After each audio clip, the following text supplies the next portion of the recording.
Kate Milfalcha. Welcome to Irish Granny Helen, and this is part 2, UFO of God, the extraordinary true story of Chris Bledsoe. And we ended at the end of chapter 5. Now we're starting chapter 6, and they're freaking out by the river because of this weird experience they had with Chris having lost time and nobody able to find him. So they'd never seen anything like it, and they were in total fear. There was this anxiety because they didn't know what was going on. Was the earth being invaded? So they abandoned all their stuff at their campsite, jumped into their truck, and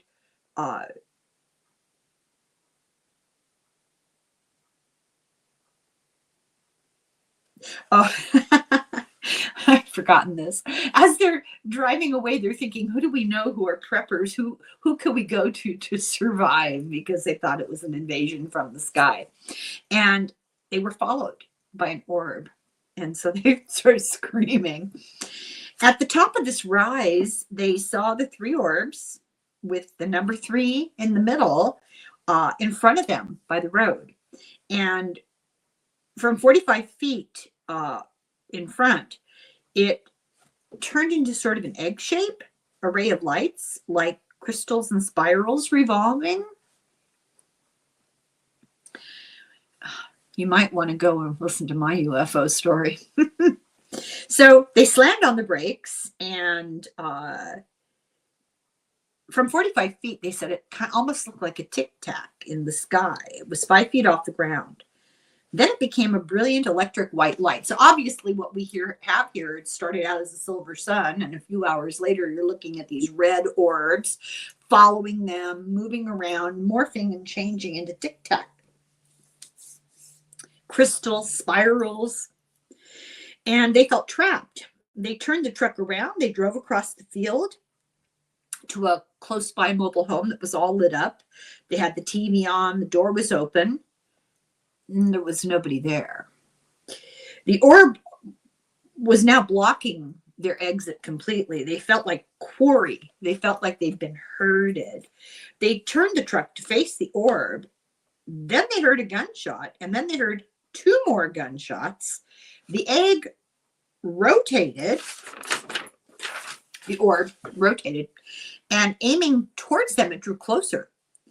It was like watching the flames on a campfire. It was mesmerizing. It rose. It went over the roof of the truck. He said the truck filled with buzzing static. It rose to the tree line, and then it shot at great speed into the sky and disappeared. They saw their chance to escape. They sped out of the field, and the other orb followed them. All the others were in rage and fear, but he felt this unearthly calm suddenly. Down the road, they came to about 200 acres of recently timbered land that they knew well. And so they were out of the woods. And now hundreds of lights pulsated near the ground. And the guys in the truck are in a frenzy now. And he was calm. He had one eye on the road, one eye on the lights. They drove around the curve where his first wife died. And there was another orb hovering over the power lines. He slowed to 15 miles an hour. He'd been going 35. The orb filled him with peace, he said, and time slowed down. He knew his wife's death was not his fault. This is the first time he didn't feel guilty about it. He saw a huge black rectangular shape hovering with a row of square lights along its side. He said that he knew that he wanted to receive its message. But the guys in the truck were absolutely going crazy to get home. And so he dropped them off one by one, and going towards the next guys near the curve in the road, they still saw a craft. So he's trying to drop guys off. The guys are hysterical. He's engaging more with this thing now in a less frantic state, but they just want to get out. His son begged him not to go by this thing again. He's drawn to it. So he took the long way home, and he saw 8 different cars pulled over to the side of the road looking at this thing. House was empty because Iman and the other children were away at her family's. His son, Junior, this is his oldest son, was in absolute panic, even in the house. He turned on the television to find out about the invasion. And there was nothing on. He heard helicopters outside, and then the dogs went absolutely crazy with fear because you could tell from their voices. But he had to check for a prowler or a break-in. His son begged him not to go, but the dogs were going crazy. So he brought his 110-pound dog that was in the house and his son, but no flashlight. His dog went nuts too. He saw the dogs in the kennel barking at the woods, and he started barking at the woods. He sent Rosie, one of his best hunting dogs, to flush out whatever it was in the trees. Then he and his son went to the clearing where Rosie would herd the prey, and his son couldn't even handle it. His son ran back into the house. Chris turned to check for his son.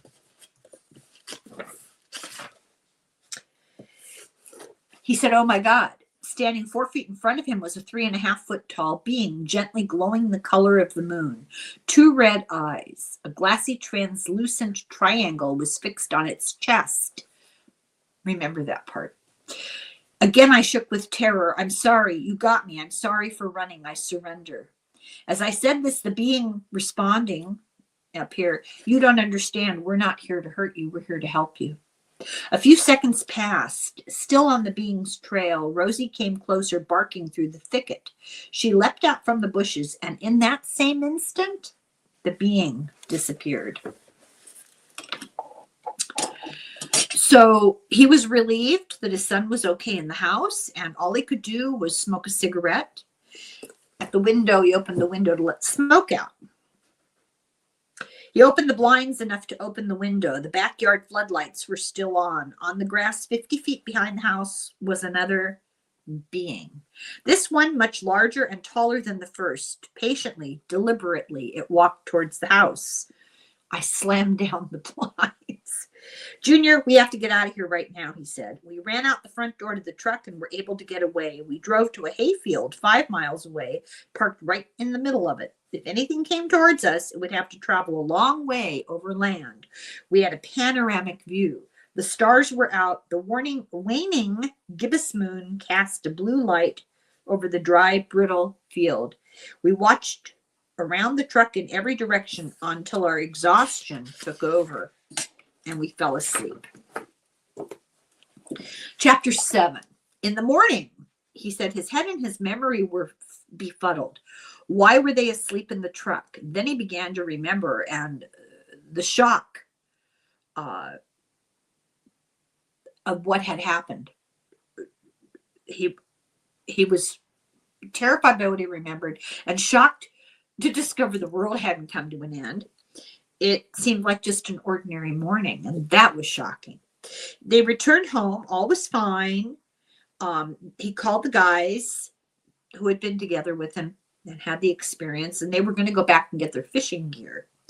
So he stopped at the mobile home that they'd gone to that was empty, and he asked the people in the house, "Did you see anything unusual last night?"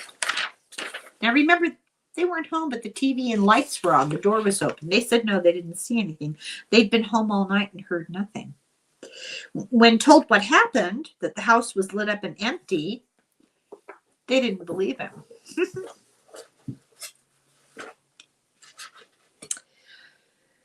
When we told the people in the mobile home what we had seen, their disbelief came with judgment of our character, our sanity, and our reputation. Telling them what we had seen marked us as different from them.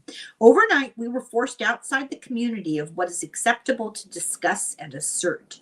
A breach of trustworthiness in this respect undermines an entire social existence. We could see on their faces that we had no common ground. It wasn't that we disagreed on the basic terms of reality, but that we had had an experience that caused us to question what they were. We all realized then that this would have to be handled carefully for my own good and for my family's reputation, which had already fallen so far because of the troubles with my business. Trying to figure out how to live with this experience was almost more confounding than the experience itself. We had no answers, but we had each other, and that has always been enough to keep going. His son told the grandfather what happened, and he was ridiculed. The grandfather accused him of being on drugs. He felt terrible for his son, who had lost his sense of safety at home. His son's reality had completely changed. The next night, the dogs went nuts again. Chris took a gun and went out. The dogs were barking at the neighbor's house, which was hidden by its Christmas tree farm that they grew. He saw lights in the trees, and he knew the trees were so thick that he'd have to army crawl to get through them. He saw the light in it, this light in the trees, and it blinded him. It hummed and had static like a tremor. It felt powerful.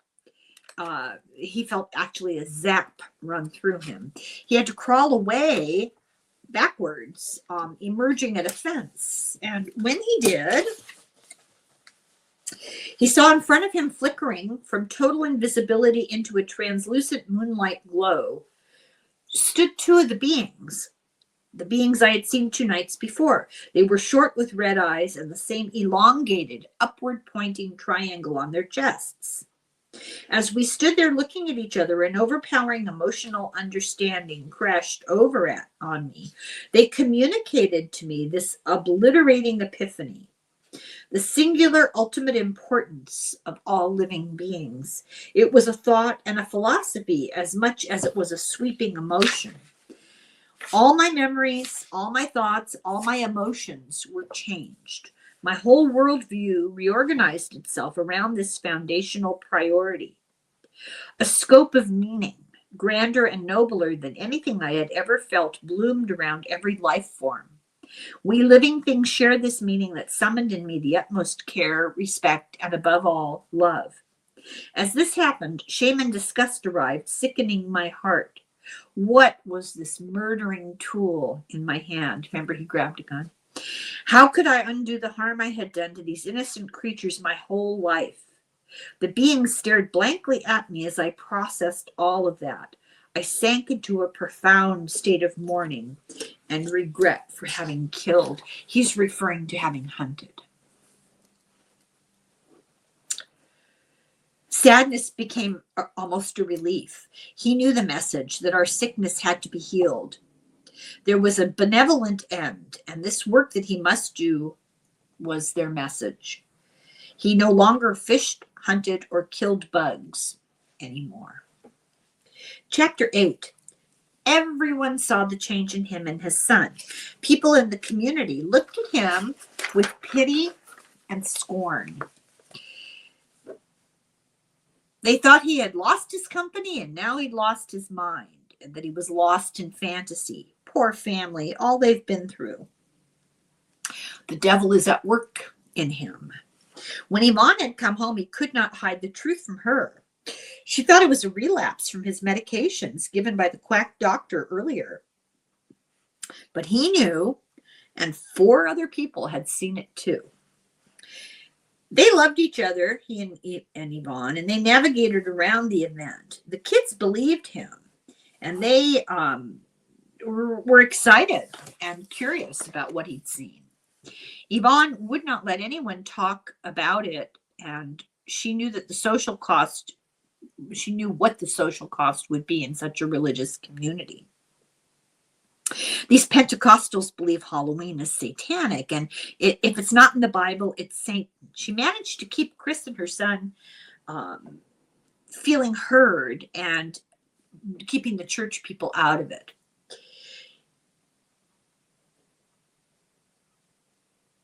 His loved ones were the ones who faced the pity and the scorn of the community. They were laughed at and ridiculed. His kids were mocked at school. But his Crohn's disease disappeared overnight. And he stopped taking the meds. He didn't need to stay close to the bathroom anymore. He could go back to work now.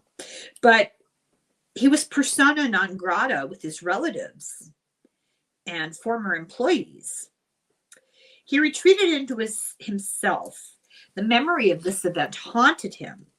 He continued to go, it continued to astonish and perplex him. He tried to recover lost time, but it gave him horrible headaches to try to remember. He spent as much time alone as possible. One night after dinner, he heard owls all night hooting, and the next morning he found no owls, no sign of owls in the trees. And this happened every night all winter. He felt they were reminders of the peacefully indifferent natural world. He bought camping equipment and began camping alone. He sold his tools and his toys. I think by that he means like ATVs and stuff. But he lost his truck because he couldn't keep up the payments. The church elders sprinkled him with holy water and acted like he was insane and sinful. He stayed home alone and he camped. He went out on the Appalachian Trail, which made him feel soothed. Nature treated him with dignity. He found an old CB radio and he reached out, hoping to make friends with someone who didn't know and didn't care who he was and what he'd been through. He connected with 77, and 77 is the name of some guy on the CB radio. And he said, "Let me introduce you to my friend E.T." So Chris is shocked to hear this. But E.T. was just a guy who had 50 surgeries and couldn't walk. And they had long conversations. They felt connected to others in need of friendship. So this CB radio, this is, before the internet, this made him a connection with people who didn't judge him. Now he felt great shame for ever having hunted. He began to feel such compassion for animals. And instead, he spent a lot of time drawing nature. Chapter 9. He felt peace in nature, but shame in public. And he saved and saved and saved to get the internet. He saw the UFO files and Stanton Friedman, and he contacted MUFON in the hope that somebody would believe him. He didn't send in the form because he feared repercussions, because he couldn't keep the investigation quiet. If they came in, he wanted to get in touch with them, filled out the form, didn't send it in, because he was afraid word would get out around town. He was torn between the need to be heard and the need to protect his family. He compared details with his son for 2 weeks. He re-edited the story to send, debated sending it, and decided that the problem wouldn't go away unless they took action. So they sent it. The next day, immediately, MUFON replied they wanted to send investigators. He told them, no, don't send investigators. But he kind of had opened Pandora's box. A few days after that, Yvonne and the children were driving home from her mother's church. And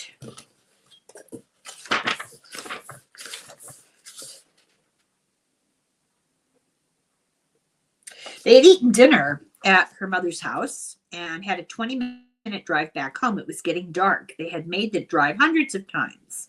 Yvonne and Junior, the son who had the experience with him, were up front and the 3 younger children were in the back. About halfway home, they saw what they described as an ice cream cone shining and hovering through the air in front of them. It shifted through all possible colors, this iridescent, shimmering, elongated triangle. Their eyes were glued to the windshield, and they were amazed at this cone that seemed to be intent on ushering them home, just over the treetops. All of them sat in shocked disbelief in what was happening. After a few miles, just before they arrived home, the cone disappeared as though it had gone through some hole in the fabric of the night air. From my study, I heard the trampling and shouts of the kids when they got home. "Daddy, Daddy, you won't believe what happened. There was an ice cream cone hovering in front of us as we drove home. I've never seen anything like it before. It had the most beautiful colors to it. They were always changing." Yvonne walked in, eyes big as pie plates, and said, "Yes, that's what happened." It was shocking. It was shocking to hear what they had to say. You really need to listen to the video I made about my UFO experience, my recent UFO experience. They described shapes like the shape that he'd seen on the chests of the being. Yvonne called the federal air traffic controllers. They saw nothing on the radar. He was so relieved his family now knew and believed him. It was like this had been a validation of the earlier experience. His son was elated too. He had been psychologically affected, and they didn't have any money for therapy, and he couldn't get help. He had been traumatized. He had nightmares constantly. He saw shadowy figures in his room, and at 17 he would run in the middle of the night to his mother for comfort and safety. He couldn't protect his children. His children now realized that adults didn't know more than they did. The phenomena drew closer over the winter. There were lots of night terrors for all of them. He told his son, call out to God, and the shadows did back off. The kids' need for talking increased. Yvonne had a growing desire to keep them quiet for her sanity. So, desperate to provide a sense of safety at home, he began a correspondence with Steve, a guy from MUFON. He was lonely at Christmas time. The whole extended family got together at his father's house next door where they could still walk, but they weren't invited. In the margin, I put, oh, good Christians. But he stayed home alone so that the children wouldn't see him treated badly at his parents' house. Finally, Steve from MUFON came in February. Yvonne listened to what they talked about and then asked, have you ever heard of shadow people? And she told him, hang on, let me get her story here. She launched into a story about how in the weeks before Christmas she'd been sitting in the living room when all of a sudden there was a quick double flash of bright, blinding light, one right after the other. She described the flashes as coming from orbs, after which out of both of them, two dim, translucent beings stepped out and into the living room. She stood up and followed them as they walked down the hallway toward the kitchen. They rounded the corner and she saw them again just as they disappeared, walking straight through a wall.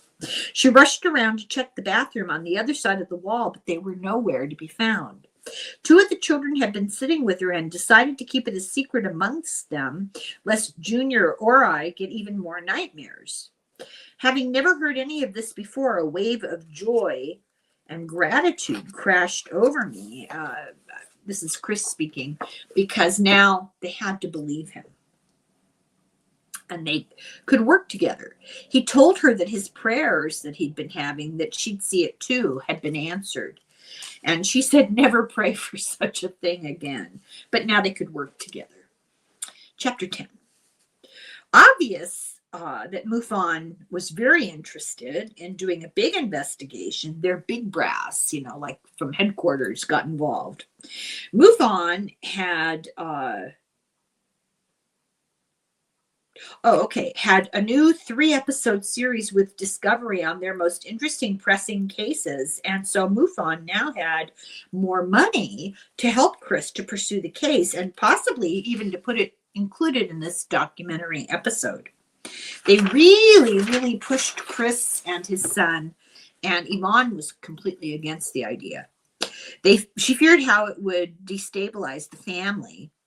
And she didn't think it was going to give them real answers, but that it might hurt their reputation on a much larger scale. It was bad enough their community. Now this would be on television. But the family, especially the children, were curious to do it, and they grew less concerned with public opinion. It became clear the whole family did want to understand because it was still happening.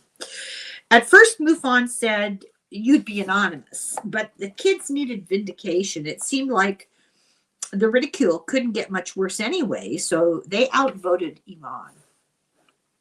It seemed promising. They would be the first episode. It was a whole hour.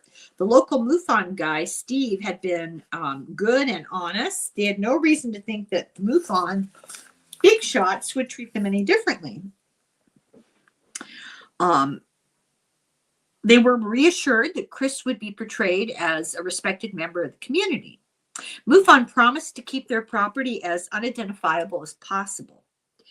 This tide of optimism overtook them. Was this an opportunity to heal? They badly wanted to be seen as normal human beings and not those wackos down the road who were seeing UFOs and spaceships.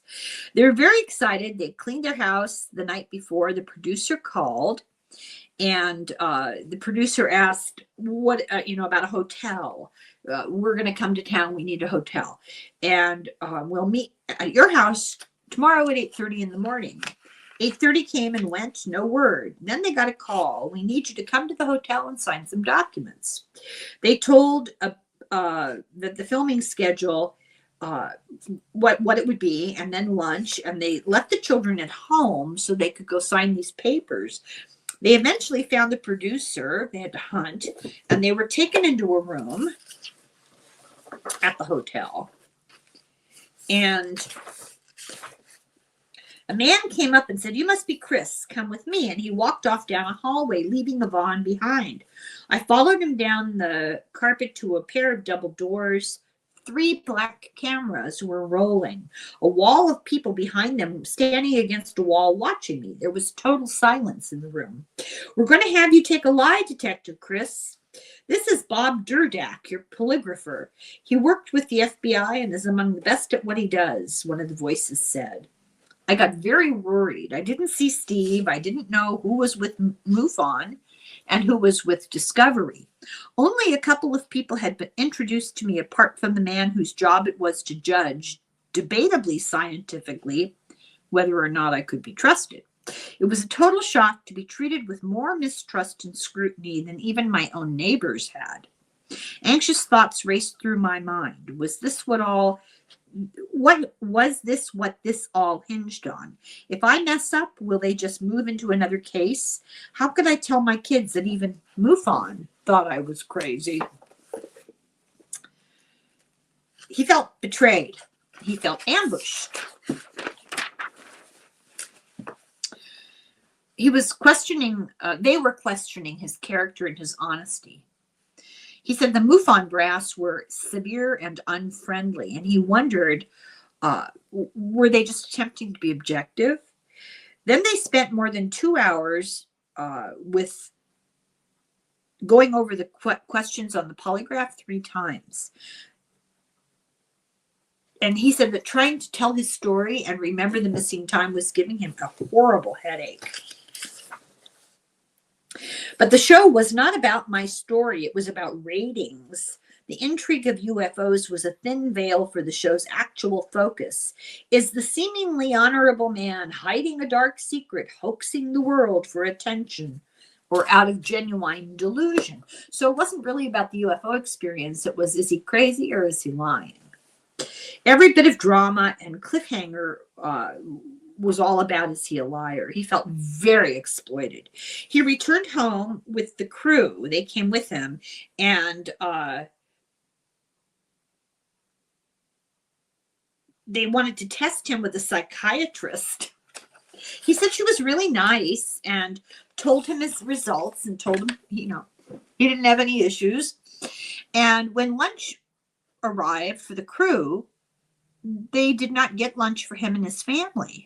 They told him, oh, well, it wasn't in the budget. Now, this is after they told him it was, and they had ordered what they wanted. When they came, they didn't have it. He felt terrible for the kids. They had been thrilled at the promise of a treat. Remember, these people are broke. They've had a real hard time. It was obvious that Discovery had a script, and MUFON really asked no substantive questions of him. They reduced the story to very short clips, and the best part were the orbs in the 3D rendering. They did regression therapy, which slowly unlocked some of his blocked memories. A trauma counseling was offered, but never followed up on. They never heard from Discovery again. They dreaded for this show to come out. Our family was left, it was worse than we feared. Our family was left in late October of that year, not with vindication, celebrity, or revelation, but a nationally televised interrogation of our character with inconclusive results. Now there was nowhere we could run. The episode would follow us the rest of our lives. Remember, I said the UFO was just the beginning. It's what it does in people's lives. Chapter 11. He got seriously into gardening to provide food because they didn't have any money. And he grew more than enough, and he was able to share it. His wife, Yvonne, became a home inspector for the bank, and he sold their accumulated luxuries. They got help from family. He got invited to a Virginia MUFON conference that would be before the premiere of the Discovery show. One night at the conference was all about their case. They had agreed to do the episode because Discovery promised special trauma counselors, and his son especially really needed it, but they never got it. The MUFON conference was just as condescending to him. The storm of ridicule and judgment on the family was beyond anything that they had imagined after this thing came out. It was very wounding for their children. Their oldest son, he never went back to school. He was afraid to sleep in his own room. And he started not coming home at night because he was afraid of what would be around the property.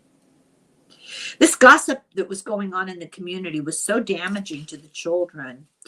They were ignored or they were openly mocked. Their teachers ridiculed them openly in class. On the other hand, neighbors called to say that they'd seen the same things at the same times. They just didn't want to talk about it publicly. All winter, the family avoided contact, and it was hardest on their children who were in high school.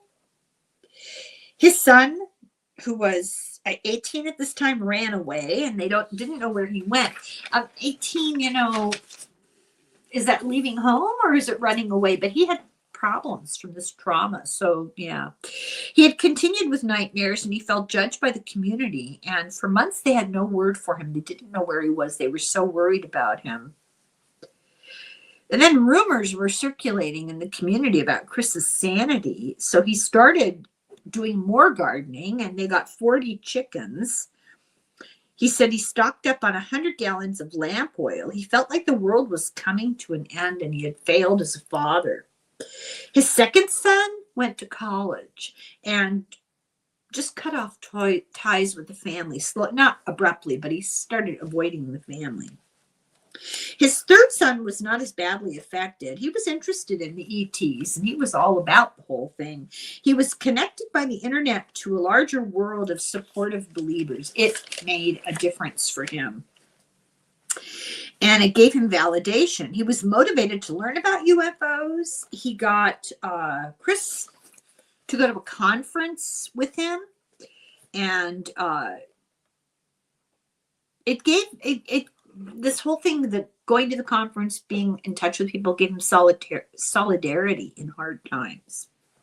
In Christmas of 2008, a man named Hal Povenmire, who was 6'5" tall, came to the door to meet Chris out of the blue. He was from NASA. He had seen the episode on Discovery, and he was curious. He had graduated from Ohio State at the age of 17 with a degree in astrophysics. Oh my God. And at 17, in 1958, he started working at NASA.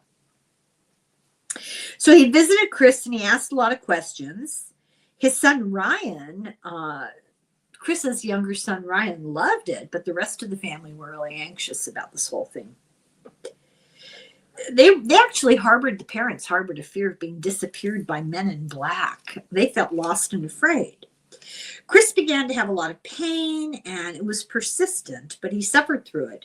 It finally got unbearable, and he went to the emergency room and was diagnosed with rheumatoid arthritis. He got a prescription, but he was sad to be betrayed by his body. He was plagued with sudden intolerable bouts of pain randomly. He worked in the garden. He talked to friends on the CB. Early one June morning, he got up to a weird fog around the house and a great horned owl on the CB antenna. And it seemed to stare at him. He was scared. He ran into the house and the owl left. And immediately after that, the house caught fire when it was hit by lightning. You can't make this up. Chapter 12. There was $35,000 worth of fire damage, and he feared this was caused by the beings, that they were not benevolent. He asked himself, why were there not benevolent beings to help? He was horrified that his family was endangered, and he felt responsible. He was followed by danger, and it was now affecting his family. He really felt singled out. I mean, all the things that had happened to this man. He wondered, is something trying to kill him or protect him? He'd almost been hit by lightning in 1987 while standing outside the garage. He was knocked off his feet and was unconscious when it hit the tree next to him, and the tree and the house caught fire. He began to believe the owl that he'd seen earlier in the day before the house caught fire was a warning. Then he got a call from his oldest son. He was homeless in California. They scraped together enough money for a plane ticket. They tried to help him. He was still afraid to sleep at home. He still had terrible nightmares. Meanwhile, the family was avoiding this part of the house that was burnt. Even after they fixed it, it would randomly smell like burning. I mean, not all the time. This wasn't a lingering smell that they couldn't get rid of. This was a returning smell. The community eventually eased up. They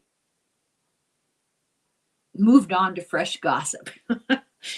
He had trouble finding work. His arthritis was making gardening hard even, and he prayed for a tiller, like a rototiller. He got a call from an old 80-year-old friend who had been growing vegetables, and the friend needed help clearing out his garage.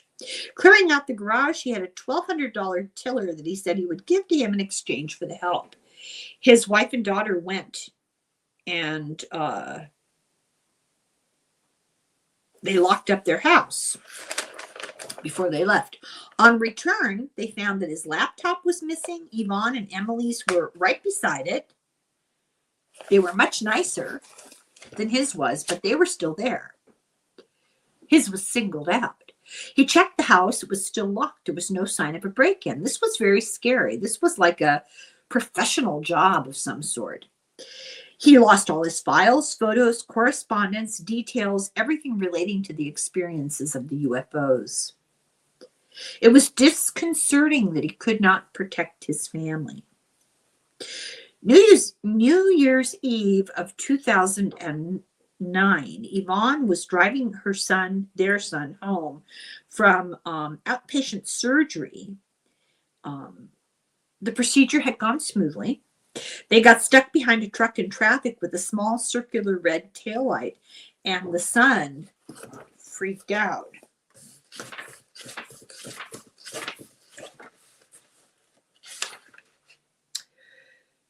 He said, "Oh my God, the eyes." It reminded him of the eyes. He recoiled toward the back of the car as quickly as his groggy senses allowed him, because he's still a little bit drowsy from the surgery.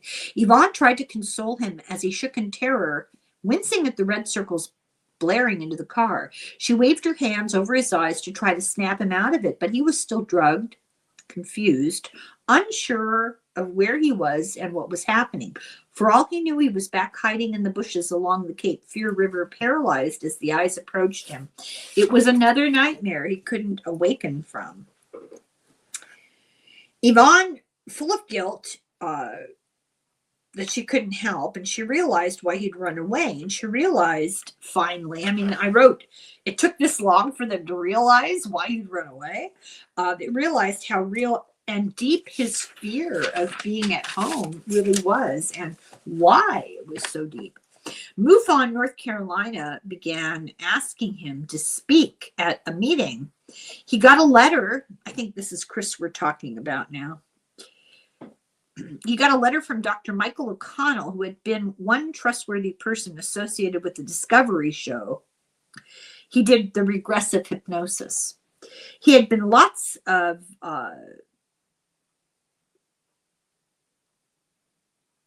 there had been lots of national internal MUFON upset because of the Discovery series, because people didn't like how people involved in MUFON didn't like how it pathologized Chris and the experience and questioned his credibility. They were angry that it wasn't an actual investigation. This doctor asked him to speak, and Chris felt the offer to speak felt like it could offer some vindication.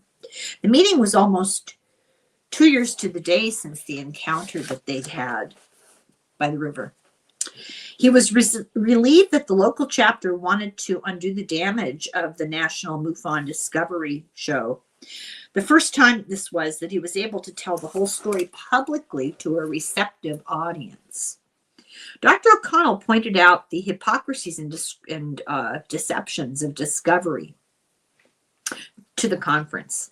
He met dozens of people wanting to know more. Yvonne was engaged. She acknowledged seeing the orbs and the flashing shadows and was more open because now she realized that it would help her son to get better if they could deal with it.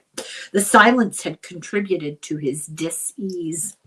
Also, O'Connell felt that regressive therapy had helped Chris, helped him remember events more clearly, and had lowered his panic and fear that the world would be ending. He was relieved that the doctor told him that the 4 hours of missing time would probably come back slowly, but it did it to protect his sanity, but that he would remember eventually. This was a huge relief to Chris. He had flashes of memories that came in dreams, which is often how these things return. They were very intense. He would shout and talk in his sleep. His kids filmed it on their iPad, and he had told them, "Don't wake me up."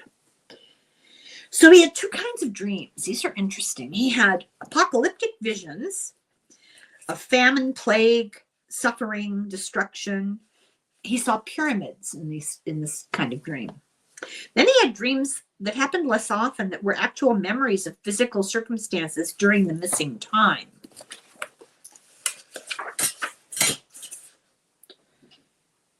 One of the orbs had taken me up into the orb. At first, it was a spherical ball of swirling fire. But as it came closer to me, it appeared more like an oblong tic-tac shape, not unlike if you were to press down on a rubber kickball. Inside it was a total unrelenting darkness like I had never seen before. It was 4 hours that I spent inside the craft. I could hear my own breathing. It sounded as though it was echoing around the walls of a round room. I tried to move, but I couldn't.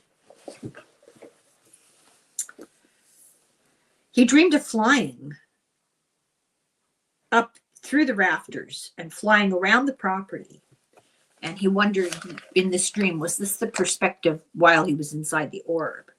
In one such dream, he was outside flying around. There was a thick fog over the neighborhood. He stayed close because he didn't want to get lost. And below looked like a big gray sheet, and he started to feel panicked, and he worried he'd get lost and not be able to return home. He plunged through the fog, and it sped up as he got closer to the earth with gravity, and he crashed into the oak tree top and had a pain in his neck. Now, this is still a dream, right? He woke up, but his neck hurt, and it was like a re-injury of an old disc injury.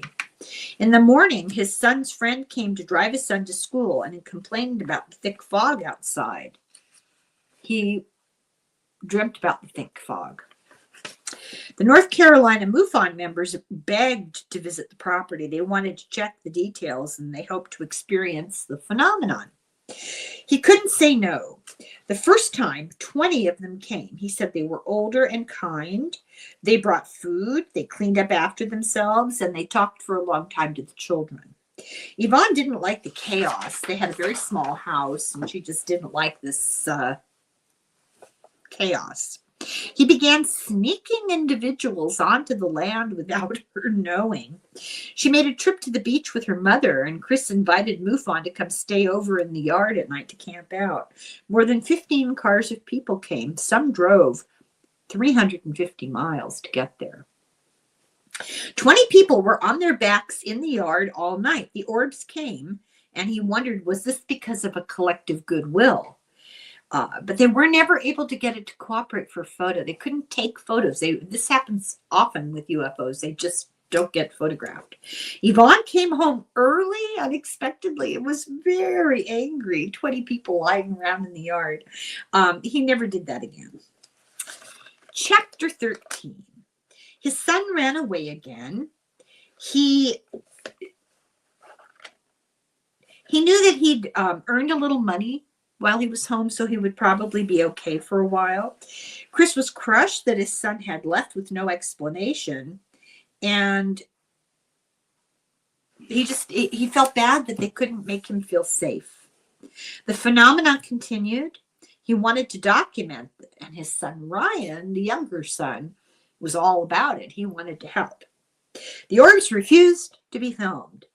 It gave him a sense of well-being and compassion to be around them, and it had caused fear and trauma in his oldest son. It cured his Crohn's disease overnight, but it got replaced with rheumatoid arthritis. That sounds like he's got immunological thing going on. It was a much more spiritual experience for him than at church. Church had failed him.